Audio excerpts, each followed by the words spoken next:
ವೀಕ್ಷಕರೇ, ಕೆಲವೊಂದು ಘಟನೆಗಳು ನಡೆದು ಎಷ್ಟೇ ವರ್ಷಗಳಾಗಿದ್ರೂ ನಮ್ಮ ನೆನಪುಗಳಿಂದ ಮಾಸೋದೇ ಇಲ್ಲ. ಅಂತ ಘಟನೆಗಳು ನಡೆದ ನಗರಗಳಲ್ಲಿ ವಾಸಿಸೋ ಜನರಂತೂ ಅದನ್ನ ಯಾವತ್ತೂ ಮರೆಯೋದೇ ಇಲ್ಲ. ಇವತ್ತಿನ ಈ ಸ್ಟೋರಿ ಅದೆಷ್ಟು ಭಯಾನಕವಾಗಿದೆ ಅಂದ್ರೆ ಒಂದೇ ರಾತ್ರಿಗೆ ಎಂಟೈರ್ ಫ್ಯಾಮಿಲಿನೇ ಖಾಲಿಯಾಗಿತ್ತು. ಬನ್ನಿ ಹಾಗಿದ್ರೆ ತಡ ಮಾಡದೆ ಸ್ಟೋರಿನ ಶುರು ಮಾಡೋಣ. ಮಾಡೋಕ್ಕೂ ಮುಂಚೆ ನೀವು ನಮ್ಮ ಚಾನಲ್ಗೆ ಮೊದಲ ಬಾರಿ ಬಂದಿದ್ರೆ ದಯವಿಟ್ಟು ಸಬ್ಸ್ಕ್ರೈಬ್ ಮಾಡಿಕೊಂಡು ನೋಟಿಫಿಕೇಶನ್ ಬೆಲ್ ನ ಆನ್ ಮಾಡಿ. ಹಾಗೆ ನಿಮ್ಮ ಅಮೂಲ್ಯವಾದ ಅಭಿಪ್ರಾಯವನ್ನ ಕಾಮೆಂಟ್ ಸೆಕ್ಷನ್ ಅಲ್ಲಿ ತಿಳಿಸೋದನ್ನ ಮರಿಬೇಡಿ. ಈ ಕತೆ ಶುರುವಾಗುವುದು ದೆಹಲಿಯ ದ್ವಾರಕಾ ಡಿಸ್ಟ್ರಿಕ್ಟ್ ಇಂದ. ಅಲ್ಲಿಯ ಒಂದು ಲೊಕ್ಯಾಲಿಟಿ ರಾಜ್ನಗರ್. ಈ ಲೊಕ್ಯಾಲಿಟಿಯಲ್ಲಿ ಗಲ್ಲಿ ನಂಬರ್ 9 ಅನ್ನೋ ಒಂದು ರೋಡ್ ಅಲ್ಲಿ ವರ್ಮಾ ಫ್ಯಾಮಿಲಿ ವಾಸವಾಗಿದ್ರು. ಆಗ ವರ್ಷ 2008. ಮನೆಯಲ್ಲಿ ತಂದೆ ವಿನೋದ್ ವರ್ಮಾ, ತಾಯಿ ಪುಷ್ಪಾ ವರ್ಮಾ, ಮಗ ನಿತಿನ್ ವರ್ಮಾ ಹಾಗೂ ಸೊಸೆ ಪೂಜಾ ವರ್ಮಾ ವಾಸವಾಗಿದ್ರು. ನಿತಿನ್ನ ಹೆಂಡತಿ ಪೂಜಾ ವರ್ಮಾ 6 ತಿಂಗಳ ಗರ್ಭಿಣಿ. ಮನೆಯ ಮುಖ್ಯಸ್ಥ ವಿನೋದ್ ವರ್ಮಾ ಹಂಗೇರಿಯನ್ ಎಂಬಸಿಯಲ್ಲಿ ಟೆಲಿಫೋನ್ ಆಪರೇಟರ್ ಆಗಿ ಕೆಲಸ ಮಾಡ್ತಿದ್ರು. ತಾಯಿ ಪುಷ್ಪಾ ವರ್ಮಾ ಹೌಸ್ ವೈಫ್. ಮಗ ನಿತಿನ್ ಕರೋಲ್ ಬಾಗ್ ನಲ್ಲಿ ಜಾಬ್ ಮಾಡ್ತಿದ್ದ. ಹಾಗೆ ಪೂಜಾ ಒಂದು ಪ್ರೈವೇಟ್ ಸ್ಕೂಲ್ ನಲ್ಲಿ ಟೀಚರ್ ಆಗಿ ಕೆಲಸ ಮಾಡ್ತಿದ್ಲು. ಟೋಟಲಿ ಇದೊಂದು 4 ಜನರ ಸುಂದರ ಫ್ಯಾಮಿಲಿ. ಹಾಗೆ ಕೆಲವು ತಿಂಗಳುಗಳ ನಂತರ ಈ ಫ್ಯಾಮಿಲಿಗೆ ಒಂದು ಪುಟ್ಟ ಮಗು ಬರೋದ್ರಲ್ಲಿತ್ತು. ಈಗ ದಿನ ಏಪ್ರಿಲ್ 18, 2008. ಆ ದಿನ ರಾತ್ರಿ ನಿತಿನ್ ಲೇಟ್ ನೈಟ್ ಕೆಲಸ ಮುಗಿಸಿ ಮನೆಗೆ ವಾಪಸ್ ಆಗ್ತಾ ಇದ್ರು. ಅವರು ತಮ್ಮ ಬೈಕ್ ನಲ್ಲಿ ಹೊರಟಿದ್ರು. ಯಾವಾಗ ಅವರು ದೆಹಲಿಯ ಬುದ್ಧ ಜಯಂತಿ ಪಾರ್ಕ್ ಬಳಿ ತಲುಪ್ತಾರೋ ಆಗ ಅವರ ಬೈಕ್ ಸ್ಲಿಪ್ ಆಗಿ ಬಿದ್ದು ಹೋಗ್ತಾರೆ. ಬಿದ್ದಂತಹ ಬೈಕ್ ಹೋಗಿ ಅಲ್ಲೇ ಇದ್ದ ಒಂದು ಮರಕ್ಕೆ ಗುದ್ದುತ್ತೆ. ನಿತಿನ್ನ ಬೆರಳುಗಳಲ್ಲಿ, ಕೈಯಲ್ಲಿ, ಕಾಲಲ್ಲಿ ಗಾಯಗಳಾಗಿದ್ವು.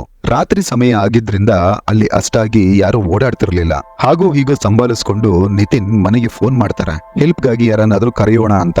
ನಿತಿನ್ ಮೊದಲಿಗೆ ಅವರ ಪತ್ನಿ ಪೂಜಾಗೆ ಕಾಲ್ ಮಾಡ್ತಾರೆ, ನಂತರ ಅವರ ತಂದೆ, ಆಮೇಲೆ ತಾಯಿಗೆ. ಆದ್ರೆ ಆ ಮೂವರಲ್ಲಿ ಯಾರೊಬ್ಬರು ಫೋನೇ ಪಿಕ್ ಮಾಡ್ತಿರ್ಲಿಲ್ಲ. ಮನೆಯಲ್ಲಿದ್ದ ಟೆಲಿಫೋನ್ಗೂ ರಿಂಗ್ ಮಾಡ್ತಾರೆ, ಆದ್ರೂ ನೋ ರೆಸ್ಪಾನ್ಸ್. ಮನೆಯಲ್ಲಿ ಯಾರೊಬ್ಬರು ಫೋನ್ ಪಿಕ್ ಮಾಡದೇ ಇದ್ದಿದ್ರಿಂದ ನಿತಿನ್ಗೆ ಗಾಬರಿ ಆಗುತ್ತೆ. ನಂತರ ಅವರು ಅವರ ಅಂಕಲ್ ಅಂದ್ರೆ ತಂದೆ ವಿನೋದ್ ವರ್ಮರ ತಮ್ಮ ವಿಜಯ್ ವರ್ಮರಿಗೆ ಫೋನ್ ಮಾಡ್ತಾರೆ. ಅವರು ಇವರಿದ್ದ ಮನೆಗಿಂತ ಕೆಲವೇ ಕಿಲೋಮೀಟರ್ ದೂರದಲ್ಲಿ ವಾಸವಾಗಿದ್ರು. ಅಂಕಲ್ ವಿಜಯ್ ವರ್ಮರಿಗೆ ಫೋನ್ ಮಾಡಿದಾಗ ಅವರು ಫೋನ್ ಪಿಕ್ ಮಾಡ್ತಾರೆ. ನಿತಿನ್ ಅವರಿಗೆ ಫೋನ್ ಮಾಡಿದಾಗ ಗಂಟೆ ರಾತ್ರಿ 12:40 ಆಗಿತ್ತು. ನಂತರ ನಡೆದ ವಿಷಯವನ್ನೆಲ್ಲ ಅಂಕಲ್ ವಿಜಯ್ಗೆ ಹೇಳ್ತಾನೆ. ಹೀಗೆ ಬೈಕಲ್ಲಿ ಬರ್ತಿದ್ದೆ, ಸ್ಲಿಪ್ ಆಗಿ ಬಿದ್ದುಬಿಟ್ಟೆ. ನಾನು ಬುದ್ಧ ಜಯಂತಿ ಪಾರ್ಕ್ ಬಳಿ ಇದ್ದೀನಿ. ಮನೆಗೆ ಫೋನ್ ಮಾಡಿದ್ರೆ ಯಾರು ಫೋನ್ ಪಿಕ್ ಮಾಡ್ತಿಲ್ಲ. ಏನಾಗಿದೆ ಅಂತ ಒಂದು ಚೂರು ಹೋಗಿ ನೋಡಿ ಅಂತಾರೆ. ಅಂಕಲ್ ವಿಜಯ್ ವರ್ಮಾ ಎಲ್ಲ ವಿಷಯವನ್ನ ಕೇಳಿಸಿಕೊಂಡು ನಂತರ ತಮ್ಮ 2 ಮಕ್ಕಳಾದ ಅಮಿತ್ ಹಾಗೂ ಸುಮಿತ್ ನನ್ನ ನಿತಿನ್ನ ಬಳಿ ಕಳಿಸ್ತಾರೆ. ನಂತರ ವಿಜಯ್ ವರ್ಮಾ ತಮ್ಮ ಅಣ್ಣ ವಿನೋದ್ ವರ್ಮರಿಗೆ ಕಾಲ್ ಮಾಡ್ತಾರೆ. ಅತ್ತಿಗೆ ಪುಷ್ಪಾರಿಗೂ ಫೋನ್ ಮಾಡ್ತಾರೆ. ಆದ್ರೆ ಯಾರು ಫೋನ್ ಪಿಕ್ ಮಾಡ್ತಿರ್ಲಿಲ್ಲ. ಹಾಗಾಗಿ ಅವರು ವಿನೋದ್ ವರ್ಮರ ಪಕ್ಕದ ಮನೆಯ ರವೀಂದ್ರ ಸಿಂಗ್ಗೆ ಫೋನ್ ಮಾಡಿ ಚೂರು ನಮ್ಮ ಅಣ್ಣನ ಮನೆಗೆ ಹೋಗಿ ನೋಡಿ, ಯಾಕೆಂದ್ರೆ ಯಾರು ಫೋನ್ ಪಿಕ್ ಮಾಡ್ತಿಲ್ಲ ಅಂತಾರೆ. ಇತ್ತ ಕಡೆ ಅಮಿತ್ ಹಾಗೂ ಸುಮಿತ್ ನಿತಿನ್ನ ಹಾಸ್ಪಿಟಲ್ಗೆ ಕರ್ಕೊಂಡು ಹೋಗ್ತಾರೆ. ಆದ್ರೆ ನಿತಿನ್ ಆಸ್ಪತ್ರೆಗೆ ಬೇಡ, ಫಸ್ಟ್ ಮನೆಗೆ ಹೋಗೋಣ, ನನಗೆ ಭಯ ಆಗ್ತಿದೆ, ಯಾಕೆಂದ್ರೆ ಯಾರು ಫೋನ್ ಪಿಕ್ ಮಾಡ್ತಿಲ್ಲ ಅಂತಾನೆ. ನಂತರ ನಿತಿನ್ ಹಠಕ್ಕೆ ಮಣಿದು ಮೂವರು ಒಂದು ಬೈಕ್ ನಲ್ಲಿ ನಿತಿನ್ನ ಮನೆಗೆ ಹೊರಡ್ತಾರೆ. ಇತ್ತ ಕಡೆ ರವೀಂದ್ರ ಸಿಂಗ್ ವರ್ಮಾ ಫ್ಯಾಮಿಲಿಯ ಮನೆಯ ಬೆಲ್ ನ ರಿಂಗ್ ಮಾಡ್ತಾರೆ, ನಾಕ್ ಮಾಡ್ತಾರೆ, ಕೂಗಿ ಕರೀತಾರೆ. ಆದ್ರೆ ಯಾರು ಡೋರ್ ಓಪನ್ ಮಾಡ್ಲಿಲ್ಲ. ಈಗ ರವೀಂದ್ರ ಸಿಂಗ್ ಮತ್ತೆ ವಿಜಯ್ ವರ್ಮರಿಗೆ ಫೋನ್ ಮಾಡಿ ಡೋರ್ ಯಾರು ಓಪನ್ ಮಾಡ್ತಿಲ್ಲ ಅಂತಾರೆ. ಇದಕ್ಕೆ ವಿಜಯ್ ವರ್ಮಾ ಹೇಳ್ತಾರೆ, ಡೋರ್ನ ತಳ್ಳಿ ನೋಡಿ, ಇಲ್ಲ ಅಂದ್ರೆ ಹೊಡೆದು ಹಾಕಿ ಆದ್ರೂ ನೀವು ಒಮ್ಮೆ ಒಳಗೆ ಹೋಗಿ ದಯವಿಟ್ಟು ನೋಡಿ ಅಂತಾರೆ. ನಂತರ ರವೀಂದ್ರ ವರ್ಮಾ ಡೋರ್ನ ಜೋರಾಗಿ ಪುಷ್ ಮಾಡ್ತಾರೆ. ಆಗ ಬಾಗಿಲು ನಿಧಾನವಾಗಿ ಓಪನ್ ಆಗುತ್ತೆ, ಯಾಕೆಂದ್ರೆ ಅದನ್ನ ಲಾಕ್ ಮಾಡಲಾಗಿರಲಿಲ್ಲ. ಇದನ್ನ ನೋಡಿ ರವೀಂದ್ರ ಸಿಂಗ್ಗೆ ಆಶ್ಚರ್ಯ ಆಗುತ್ತೆ, ಯಾಕೆಂದ್ರೆ ರಾತ್ರಿ 1 ಗಂಟೆ ಆದ್ರೂ ಇವರು ಮನೆಯ ಬಾಗಿಲನ್ನ ಯಾಕೆ ಹಾಕಿಲ್ಲ ಅಂತ. ನಂತರ ರವೀಂದ್ರ ಸಿಂಗ್ ಮನೆಯ ಒಳಗೆ ಬರ್ತಾರೆ. ಲಿವಿಂಗ್ ರೂಮ್ ನ ದೃಶ್ಯ ಕಂಡು ಒಮ್ಮೆ ಬೆಚ್ಚಿ ಬೀಳ್ತಾರೆ, ಯಾಕೆಂದ್ರೆ ಮನೆಯ ಒಳಗಿನ ಸ್ಟೇರ್ ಕೇಸ್ ನ ಬಳಿ ವಿನೋದ್ ವರ್ಮರ ಶವ ಬಿದ್ದಿತ್ತು. ಇದನ್ನ ನೋಡಿದ ರವೀಂದ್ರ ಸಿಂಗ್ಗೆ ಮುಂದೆ ಹೋಗೋ ಧೈರ್ಯ ಬರಲಿಲ್ಲ. ಹೊರಗೆ ಓಡಿ ಬಂದು ವಿಜಯ್ ವರ್ಮರಿಗೆ ಫೋನ್ ಮಾಡಿ ಎಲ್ಲ ವಿಷಯ ಹೇಳಿ ಆದಷ್ಟು ಬೇಗ ಬರುವಂತೆ ಕೇಳ್ಕೋತಾರೆ. ವಿಜಯ್ ವರ್ಮರ ಮನೆ ಕೂಡ ಕೇವಲ 2 ಕಿಲೋಮೀಟರ್ ದೂರದಲ್ಲಿದ್ದರಿಂದ ಅವರು ಕೂಡ ತಕ್ಷಣವೇ ಹೊರಟು ಬರ್ತಾರೆ. ವಿಜಯ್ ವರ್ಮಾ ಬಂದವರೇ ಮನೆಯ ಒಳಗೆ ಹೋಗ್ತಾರೆ. ಅಲ್ಲಿ ಅವರ ಅಣ್ಣ ವಿನೋದ್ ವರ್ಮಾ ಸತ್ತು ಬಿದ್ದಿರೋದನ್ನ ನೋಡ್ತಾರೆ. ಅವರ ದೇಹ ಸಂಪೂರ್ಣವಾಗಿ ರಕ್ತಮಯವಾಗಿತ್ತು. ನಂತರ ಉಳಿದ ಕೋಣೆಯಲ್ಲಿ ಅತ್ತಿಗೆ ಪುಷ್ಪಾ ಹಾಗೂ ಸೊಸೆ ಪೂಜಾರನ್ನ ಹುಡುಕ್ತಾರೆ. ಆದ್ರೆ ಅವರಿಗೆ ಗ್ರೌಂಡ್ ಫ್ಲೋರ್ ನ ಯಾವುದೇ ಕೋಣೆಯಲ್ಲಿ ಅವರಿಬ್ಬರು ಕಾಣಿಸಿಕೊಳ್ಳೋದಿಲ್ಲ. ನಂತರ ಅವರು ಮನೆಯ ಫಸ್ಟ್ ಫ್ಲೋರ್ಗೆ ಹೋಗ್ತಾರೆ. ಅಲ್ಲಿ ಅವರಿಬ್ಬರ ಶವ ಕಾಣಸಿಗತ್ತೆ. ಅವರುಗಳು ಕೂಡ ರಕ್ತದಲ್ಲಿ ಸ್ನಾನ ಮಾಡಿರೋ ರೀತಿಯಲ್ಲಿ ಬಿದ್ದಿರ್ತಾರೆ. ಇದನ್ನೆಲ್ಲ ನೋಡಿದ ವಿಜಯ್ ವರ್ಮರ ಸ್ಥಿತಿ ಕೇಳೋ ಹಾಗಿರಲಿಲ್ಲ. ಇದೆಲ್ಲ ಆಗೋತ್ತಿಗೆ ಟೈಮ್ ರಾತ್ರಿ 1:15 ಆಗಿತ್ತು. ತಕ್ಷಣ ವಿಜಯ್ ವರ್ಮಾ ಪೊಲೀಸರಿಗೆ ಫೋನ್ ಮಾಡ್ತಾರೆ. ಅಷ್ಟರ ಹೊತ್ತಿಗೆ ನಿತಿನ್ ಹಾಗೂ ಆತನ ಕಸಿನ್ಸ್ ಕೂಡ ಮನೆಗೆ ಬರ್ತಾರೆ. ಒಳಗೆ ಬಂದ ನಿತಿನ್ ತಂದೆಯ ಸ್ಥಿತಿ ನೋಡಿ ಅಲ್ಲೇ ಪ್ರಜ್ಞೆ ತಪ್ಪಿ ಬಿದ್ದು ಹೋಗ್ತಾನೆ. ಅಷ್ಟೊತ್ತಿಗೆ ಪೊಲೀಸರ ಒಂದು ಟೀಮ್ ಕೂಡ ಸ್ಪಾಟ್ಗೆ ಬರ್ತಾರೆ. ಪೊಲೀಸರು ನಿತಿನ್ ನನ್ನ ದೀನ್ ದಯಾಳ್ ಹಾಸ್ಪಿಟಲ್ಗೆ ಕಳುಹಿಸಿಕೊಡ್ತಾರೆ. ನಂತರ ಪೊಲೀಸರು ಮನೆಯ ಒಳಗೆ ಹೋಗ್ತಾರೆ. ವಿನೋದ್ ವರ್ಮರ ಶವ ಗ್ರೌಂಡ್ ಫ್ಲೋರ್ ನಲ್ಲೇ ಇತ್ತು. ಅವರ ಮೇಲೆ 15ರಿಂದ 20 ಸರ್ತಿ ಚಾಕುವಿನಿಂದ ಇರಿಯಲಾಗಿತ್ತು. ಅವರ ಮುಖ, ಹೊಟ್ಟೆ, ಕೈ ಕಾಲು ಎಲ್ಲಾ ಕಡೆ ಕಟ್ ಮಾರ್ಕ್ಗಳಿದ್ವು. ನಂತರ ಪೊಲೀಸರು ಫಸ್ಟ್ ಫ್ಲೋರ್ಗೆ ಬರ್ತಾರೆ. ಅಲ್ಲಿ ಪುಷ್ಪರ ಶವ ಒಂದು ಸೋಫಾದ ಮೇಲೆ ಕೂತ್ಕೊಂಡಿರೋ ರೀತಿ ಇತ್ತು. ಹಾಗೆ ಅವರ ಮೈ ತುಂಬಾ ಬಹಳಷ್ಟು ಸರ್ತಿ ಚಾಕುವಿನಿಂದ ಪ್ರಹಾರ ಮಾಡಲಾಗಿತ್ತು. ಅದರ ಮುಂದೆನೆ ಒಂದು ಬೆಡ್ರೂಮ್ ಇತ್ತು. ಅಲ್ಲಿ ಹಾಸಿಗೆ ಮೇಲೆ ಪೂಜಾಳ ಶವ ಬಿದ್ದಿತ್ತು. ಇನ್ನು ಪೂಜಾಳ ಸ್ಥಿತಿ ಅಂತೂ ಕೇಳೋ ಹಾಗೆ ಇರಲಿಲ್ಲ.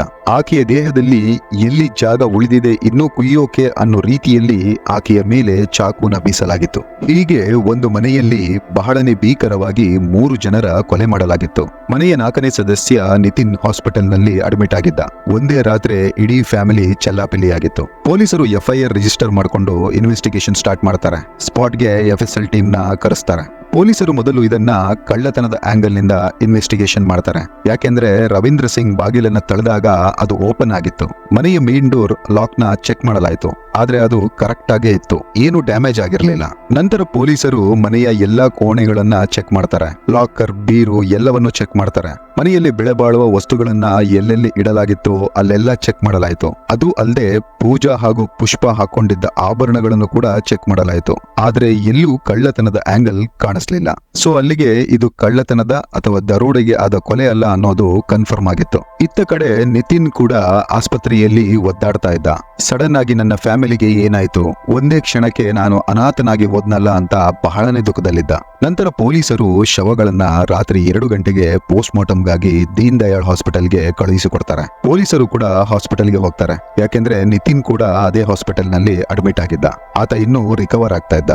ಏಪ್ರಿಲ್ 19ಕ್ಕೆ 3 ಜನರ ಪೋಸ್ಟ್ ಮಾರ್ಟಮ್ ಆಗುತ್ತೆ. ಪೋಸ್ಟ್ ಮಾರ್ಟಮ್ ಮಾಡಿದ ಡಾಕ್ಟರ್ಗಳು ಕೂಡ ಆ ಶವಗಳ ಸ್ಥಿತಿ ನೋಡಿ ಬೆಚ್ಚಿ ಬಿದ್ದಿದ್ರು. ವಿನೋದ್ ವರ್ಮರ ಮುಖ, ಕುತ್ತಿಗೆ ಭಾಗ, ಚೆಸ್ಟ್, ಅಬ್ಡಮನ್ ಎಲ್ಲಾ ಭಾಗಗಳು ಚಾಕುವಿನ ಮಾರ್ಕ್ ಇತ್ತು. ಟೋಟಲ್ ಆಗಿ ಅವರ ಮೇಲೆ 18 ಬಾರಿ ಚಾಕುವಿನಿಂದ ಇರಿಯಲಾಗಿತ್ತು. ಪುಷ್ಪ ಅವರ ಮೇಲೆ 14 ಬಾರಿ ಚಾಕುವಿನಿಂದ ಇರಿದಿದ್ರೆ 6 ತಿಂಗಳ ಗರ್ಭಿಣಿ ಪೂಜಾಳ ಮೇಲೆ 42 ಬಾರಿ ಚಾಕುವಿನಿಂದ ಇರಿಯಲಾಗಿತ್ತು. ಪೊಲೀಸರು ವರ್ಮಾ ಫ್ಯಾಮಿಲಿಯ ರಿಲೇಟಿವ್ಸ್ ಗಳ ಹತ್ತಿರ, ಅಕ್ಕಪಕ್ಕದ ಮನೆಯವರನ್ನ, ಅವರು ಕೆಲಸ ಮಾಡ್ತಿದ್ದ ಜನರನ್ನ ಎಲ್ಲರ ಬಳಿ ವಿಚಾರಿಸೋಕೆ ಶುರು ಮಾಡ್ತಾರೆ. ಪೊಲೀಸರಿಗೆ ಇನಿಷಿಯಲ್ ಸ್ಟೇಜ್ ನಲ್ಲಿ ಇಷ್ಟಂತೂ ಗೊತ್ತಾಗಿತ್ತು. ಅದೇನೆಂದ್ರೆ ಇದು ಯಾರೋ ಇವರಿಗೆ ಗೊತ್ತಿರೋರೇ ಮಾಡಿರೋ ಕೃತ್ಯ ಅಂತ. ಹಾಗಾಗಿ ಮೊದಲು ವಿನೋದ್ ವರ್ಮರ ಬಗ್ಗೆ ವಿಚಾರಿಸೋಕೆ ಶುರು ಮಾಡ್ತಾರೆ. ಆಗ ಗೊತ್ತಾಗುತ್ತೆ ವಿನೋದ್ ವರ್ಮಾ ಒಬ್ಬ ಸಾದಾ ಸೀದಾ ವ್ಯಕ್ತಿ. ಅವರು 2004ರಲ್ಲಿ ದೆಹಲಿಯ ರಾಜ್ನಗರ್ನಲ್ಲಿ ಸ್ವಂತ ಮನೆ ಮಾಡ್ಕೊಂಡಿದ್ರು. ನಂತರ ಅಲ್ಲೇ ಪತ್ನಿ, ಮಗನ ಜೊತೆ ಸೆಟಲ್ ಆಗಿದ್ರು. ಮನೆಯಲ್ಲಿ ಇವರು 3 ಜನ ಇದ್ರೆ ಅವರ ಊರಾದ ಪಾಲಂನಲ್ಲಿ ಇವರ ಇನ್ನೂ 2 ಗಂಡು ಮಕ್ಕಳು ವಾಸವಾಗಿದ್ರು. ಅಂದ್ರೆ ವಿನೋದ್ ವರ್ಮರಿಗೆ ಟೋಟಲ್ ಆಗಿ 3 ಜನ ಗಂಡು ಮಕ್ಕಳು. ನಂತರ ಪೊಲೀಸರು ಮನೆಯ 4 ಜನರ ಕಾಲ್ ಡೀಟೇಲ್ಸ್ ನ ತೆಗೆಸ್ತಾರೆ. ಅದರಲ್ಲೂ ಅಂತ ಇನ್ಫಾರ್ಮೇಶನ್ ಏನು ಸಿಗಲ್ಲ. ಆದ್ರೆ ಏಪ್ರಿಲ್ 19ರ ಸಂಜೆ ನಿತಿನ್ ಹಾಸ್ಪಿಟಲ್ ನಿಂದ ಡಿಸ್ಚಾರ್ಜ್ ಆಗ್ತಾನೆ. ಡಿಸ್ಚಾರ್ಜ್ ಆದ ನಿತಿನ್ ನ ಪೊಲೀಸರು ಸೀದಾ ಸ್ಟೇಷನ್ಗೆ ಕರ್ಕೊಂಡು ಬರ್ತಾರೆ. ಬಂದು ಏನಾಯ್ತು ಅಂತ ಫಸ್ಟ್ ಇಂದ ಕ್ಲೀನ್ ಆಗಿ ಹೇಳು ಅಂತ ಕೇಳ್ತಾರೆ. ಆತ ಅದೇ ಡೀಟೇಲ್ ಹೇಳ್ತಾನೆ, ಯಾವುದನ್ನ ನಾನು ನಿಮಗೆ ಸ್ಟಾರ್ಟಿಂಗ್ ನಲ್ಲಿ ಹೇಳಿದ್ನೋ ಅದನ್ನ. ಪೊಲೀಸರು ಅವನಿಗೆ ಕೆಲವೊಂದು ಸಾಕ್ಷಿಗಳನ್ನ ಮುಂದೆ ಇಟ್ಟು ಪ್ರಶ್ನೆ ಮಾಡೋಕೆ ಶುರು ಮಾಡ್ತಾರೆ. ಅದರಲ್ಲಿ ಮೊದಲನೆಯದು ಅವನ ಮೆಡಿಕಲ್ ರಿಪೋರ್ಟ್. ನಿತಿನ್ ಹಾಸ್ಪಿಟಲ್ಗೆ ಜಾಯ್ನ್ ಆದಾಗ ಅವನ ಕೈಯಲ್ಲಿ ಮತ್ತೆ ಕಾಲಲ್ಲಿ ಕಟ್ ಮಾರ್ಕ್ಸ್ ಇತ್ತು. ಅಂದ್ರೆ ಬೈಕ್ ಇಂದ ಬಿದ್ದಿದ್ರೆ ತರುಚಿದ ಗಾಯಗಳಿರಬೇಕು, ಕುಯ್ದ ಗಾಯಗಳಲ್ಲ. ಇದು ಹೇಗೆ ಆಯ್ತು ಅಂತ ಕೇಳ್ತಾರೆ. ನಿತಿನ್ ಇದಕ್ಕೆ ಸರಿಯಾದ ಉತ್ತರ ಕೊಡಲ್ಲ. ನಂತರ ಸೆಕೆಂಡ್ ಕ್ವಶನ್, ನೀನು ಆಕ್ಸಿಡೆಂಟ್ ಆಗಿ ಬಿದ್ದ ಮೇಲೆ ಮನೆಗೆ ಹಲವಾರು ಬಾರಿ ಫೋನ್ ಮಾಡಿದ್ಯಾ ಅಂತ ಹೇಳಿದ್ಯಾ. ಆದ್ರೆ ನಿನ್ನ ಕಾಲ್ ಹಿಸ್ಟ್ರಿಯಲ್ಲಿ ಮನೆಗಾಗಲಿ ಮನೆಯವರಿಗಾಗಲಿ ಒಂದೇ ಒಂದು ಕಾಲ್ ಹೋಗಿಲ್ಲ. ನೀನು ಡೈರೆಕ್ಟ್ ಆಗಿ ನಿಮ್ಮ ಅಂಕಲ್ ವಿಜಯ್ ವರ್ಮರಿಗೆ ಫೋನ್ ಮಾಡಿದ್ಯಾ, ಯಾಕೆ? ಇದಕ್ಕೂ ನಿತಿನ್ನ ಬಳಿ ಆನ್ಸರ್ ಇರಲಿಲ್ಲ. ಮೂರನೆಯದಾಗಿ ರಾತ್ರಿ 10 ಗಂಟೆಗೆ ನಿನ್ನ ಭಾವ ಅಂದ್ರೆ ಪೂಜಾಳ ತಮ್ಮ ರಾಹುಲ್ ಫೋನ್ ಮಾಡಿದಾಗ ನೀನು ಮನೆಯಲ್ಲೇ ಇದ್ದೀನಿ ಅಂತ ಹೇಳಿದವನು ರಾತ್ರಿ 12 ಗಂಟೆಗೆ ಆಫೀಸ್ನಿಂದ ಹೊರಟು ಹೇಗೆ ಬಂದೆ? ಈ ತರಹದ ಪ್ರಶ್ನೆಗಳನ್ನೆಲ್ಲ ಪೊಲೀಸರು ನಿತಿನ್ನ ಮುಂದೆ ಇಟ್ಟಾಗ ನಿತಿನ್ ಸೋತು ಸತ್ಯ ಒಪ್ಕೋತಾನೆ. ಈತನೇ ತನ್ನ ತಂದೆ, ತಾಯಿ, 6 ತಿಂಗಳ ಗರ್ಭಿಣಿ ಹೆಂಡತಿನ ಕೊಲೆ ಮಾಡಿದ್ದ. 1 ವರ್ಷಗಳ ಮುಂಚೆ ಅಂದ್ರೆ ಜನವರಿ 2007ರಲ್ಲಿ ಪೂಜಾ ಹಾಗೂ ನಿತಿನ್ನ ಮದುವೆ ಆಗಿತ್ತು.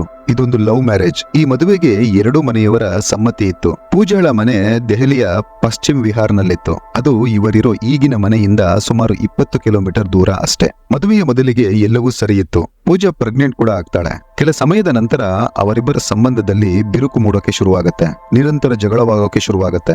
ಈ ವಿಷಯದಲ್ಲಿ ನಿತಿನ್ನ ತಂದೆ ತಾಯಿ ತಮ್ಮ ಸೊಸೆಯ ಪರವಾಗಿ ನಿಂತ್ಕೋತಾರೆ. ಯಾಕೆಂದ್ರೆ ಪೂಜಾನ ಅವರುಗಳು ತಮ್ಮ ಮಗಳೇ ಅಂತ ಅಂದ್ಕೊಂಡಿದ್ರು. ಈ ಜಗಳಗಳಿಂದ ಬೇಸತ್ತ ನಿತಿನ್ ವರ್ಮಾ ತನ್ನ ಪತ್ನಿ ಪೂಜಾಳನ್ನ ಇಲ್ಲದಂತಾಗಿಸಲು ಷಡ್ಯಂತ್ರ ಹೂಡೋಕೆ ಶುರು ಮಾಡ್ಕೋತಾನೆ. ಏಪ್ರಿಲ್ 18ಕ್ಕೆ ಮತ್ತೆ ಗಂಡ ಹೆಂಡತಿ ನಡುವೆ ಜಗಳವಾಗುತ್ತೆ. ಇವರ ಬೆಡ್ರೂಮ್ ಫಸ್ಟ್ ಫ್ಲೋರ್ ನಲ್ಲಿತ್ತು. ಬೆಡ್ರೂಮ್ ನಲ್ಲಿ ಒಂದು ಫ್ರೂಟ್ ಕಟ್ ಮಾಡೋ ಚಾಕು ಇತ್ತು. ಆ ಜಗಳದ ಕೋಪದಲ್ಲಿ ನಿತಿನ್ ತನ್ನ ಬುದ್ಧಿಯನ್ನ ಕಳ್ಕೋತಾನೆ. ಆತ ಮೊದಲೇ ಪೂಜಾಳನ್ನ ಕೊಲ್ಲೋಕೆ ಪ್ಲಾನ್ ಮಾಡಿದ್ದ. ಆದ್ರೆ ಈ ಇನ್ಸಿಡೆಂಟ್ ಯಾವುದೇ ಪ್ಲಾನ್ ಇಲ್ಲದೆ ತಾನಾಗಿ ನಡೆಯೋ ಸಂದರ್ಭ. ಚಾಕು ತಗೊಂಡ ನಿತಿನ್ ಪೂಜಾಳಿಗೆ ಸಿಕ್ಕ ಜಾಗಕ್ಕೆ ಚುಚ್ಚೋಕೆ ಶುರು ಮಾಡ್ತಾನೆ. ಆತನಿಗೆ ಆ ಮಗುವಿನ ಮೇಲೆ ಏನು ಕೋಪ ಇತ್ತೋ ಗೊತ್ತಿಲ್ಲ. ಆಕೆಯ ಹೊಟ್ಟೆಗೆ 15ರಿಂದ 20 ಬಾರಿ ನೀನು ಮತ್ತು ನಿನ್ನ ಮಗು ಇಬ್ರು ಸಾಯ್ಬೇಕು ಅಂತ ಹೇಳ್ಕೊಂಡೇ ಚಾಕು ಹಾಕ್ತಿದ್ದ. ಆಕೆಯ ಮುಖಕ್ಕೆ, ಕುತ್ತಿಗೆಗೆ ಯಾವ ಜಾಗವನ್ನು ಆತ ಬಿಟ್ಟಿರಲಿಲ್ಲ. ಆಕೆ ಸತ್ತು ಹೋಗಿದ್ರು ಬಿಡದೆ ಆಕೆಯ ದೇಹದ ಮೇಲೆ ಚಾಕು ಬೀಸ್ತಿದ್ದ. ನಿತಿನ್ ತಾಯಿ ಪುಷ್ಪ ಪೂಜಾಳ ಕಿರುಚಾಟದ ಸೌಂಡ್ ಕೇಳಿ ಮೇಲೆ ಫಸ್ಟ್ ಫ್ಲೋರ್ಗೆ ಬರ್ತಾರೆ. ಆ ದೃಶ್ಯ ಕಂಡು ನಿತಿನ್ ಅನ್ನ ತಡೆಯೋಕೆ ಹೋಗ್ತಾರೆ. ಯಾಕೆ ಆಕೆಗೆ ಈ ರೀತಿ ಚಾಕುವಿನಿಂದ ಚುಚ್ಚುತ್ತಿದ್ದೀಯಾ ಅಂತ. ಅದೇ ಕೋಪದಲ್ಲಿದ್ದ ನಿತಿನ್ ಆತನ ತಾಯಿಯ ಮೇಲೂ ಚಾಕು ಬೀಸೋಕೆ ಶುರು ಮಾಡ್ತಾನೆ. ಆಕೆ ಡಿಫೆಂಡ್ ಮಾಡ್ತಾ ಹಿಂದೆ ಇದ್ದ ಸೋಫಾದ ಮೇಲೆ ಬಿದ್ದು ಹೋಗ್ತಾರೆ. ನಿತಿನ್ ತಾಯಿಯ ಮೇಲೆ 14 ಬಾರಿ ಚಾಕುವಿನಿಂದ ಪ್ರಹಾರ ಮಾಡಿದ್ದ.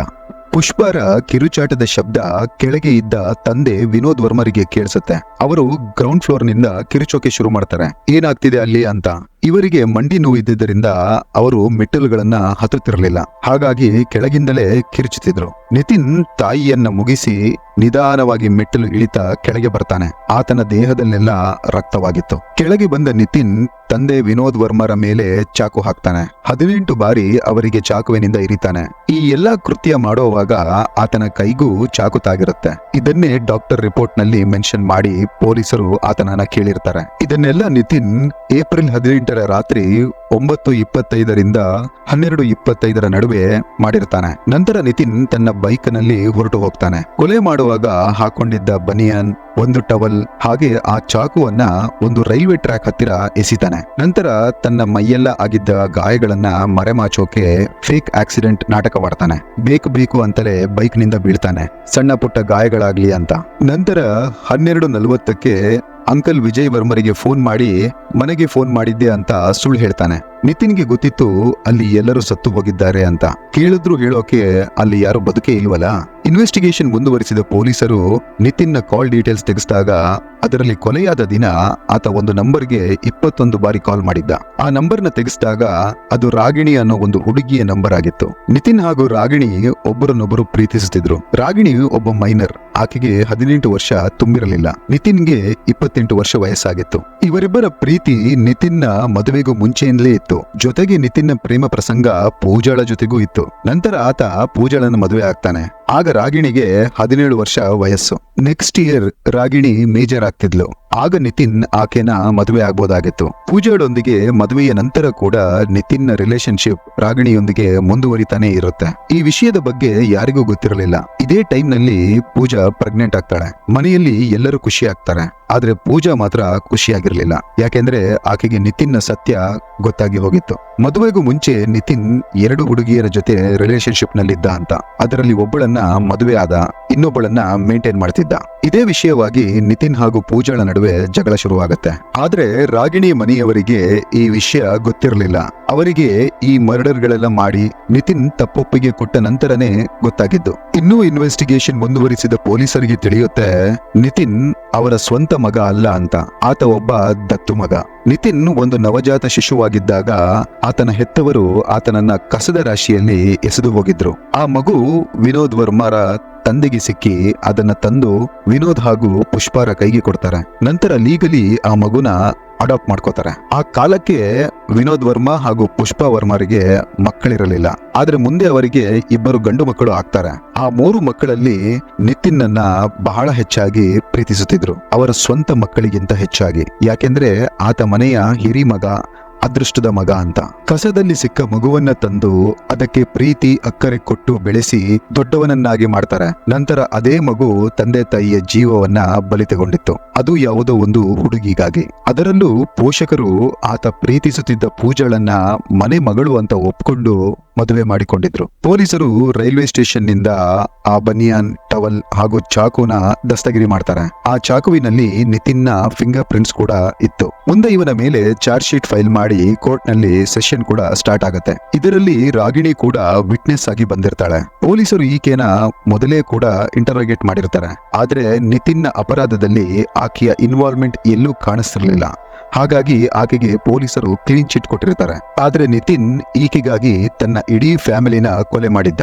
ಯಾವಾಗ ಆಕೆ ಕೋರ್ಟ್ಗೆ ವಿಟ್ನೆಸ್ ಆಗಿ ಬಂದಾಗ ತನ್ನ ಹಾಗೂ ನಿತಿನ್ನ ನಡುವೆ ಯಾವುದೇ ತರಹದ ಸಂಬಂಧ ಇಲ್ಲ ಅಂತ ಹೇಳಿಕೆ ಕೊಡ್ತಾಳೆ. ಟೋಟಲಿ 32 ಜನರ ಹೇಳಿಕೆಗಳನ್ನ ಪಡೆಯಲಾಯಿತು. ಸರ್ಕಮ್ಸ್ಟೆನ್ಷಿಯಲ್ ಎವಿಡೆನ್ಸಸ್, ಟೆಕ್ನಿಕಲ್ ಎವಿಡೆನ್ಸಸ್ ತುಂಬಾನೇ ಇತ್ತು. ಕೋರ್ಟ್ ನಲ್ಲಿ ಭಾರಿ ವಾದ ವಿವಾದಗಳ ನಂತರ ಆಗಸ್ಟ್ 16, 2012ಕ್ಕೆ ಸೆಷನ್ ಕೋರ್ಟ್ ನಿತಿನ್ಗೆ ದೋಷಿ ಅಂತ ಘೋಷಿಸಿ ಸೆಪ್ಟೆಂಬರ್ 4, 2012ಕ್ಕೆ ಮರಣದಂಡನೆ ವಿಧಿಸುತ್ತೆ. ಕೋರ್ಟ್ ಹೇಳುತ್ತೆ, ಈತ ಸಮಾಜಕ್ಕೆ ಹಾನಿಕಾರಕ, ಈತ ಒಂದು ಓಡಾಡುವ ಲೈವ್ ಬಾಂಬ್ ಇದ್ದಂತೆ, ಹೀಗೆ ಬಿಟ್ರೆ ಇನ್ನೆಷ್ಟು ಕೊಲೆಗಳನ್ನ ಮಾಡ್ತಾನೆ ಗೊತ್ತಿಲ್ಲ, ಹಾಗಾಗಿ ಮರಣದಂಡನೆ ಸೂಕ್ತ ಅಂತ ಡಿಸೈಡ್ ಮಾಡುತ್ತೆ. ನಂತರ ಹೈಕೋರ್ಟ್ಗೆ ಅಪೀಲ್ ಮಾಡಿದ ನಿತಿನ್, ಅಲ್ಲಿ ಹೈಕೋರ್ಟ್ ಈತನ ಮರಣದಂಡನೆಯನ್ನ ಜೀವಾವಧಿಗೆ ಬದಲಾಯಿಸುತ್ತೆ. ಸದ್ಯಕ್ಕೆ ನಿತಿನ್ ವರ್ಮಾ ಜೈಲ್ನಲ್ಲೇ ಇದ್ದಾನೆ. ಸ್ಟೋರಿನ ಇಲ್ಲಿಗೆ ಎಂಡ್ ಮಾಡೋಣ. ಸಿಗ್ತೀನಿ ಮುಂದಿನ ಎಪಿಸೋಡ್ ನಲ್ಲಿ. Till then, take care.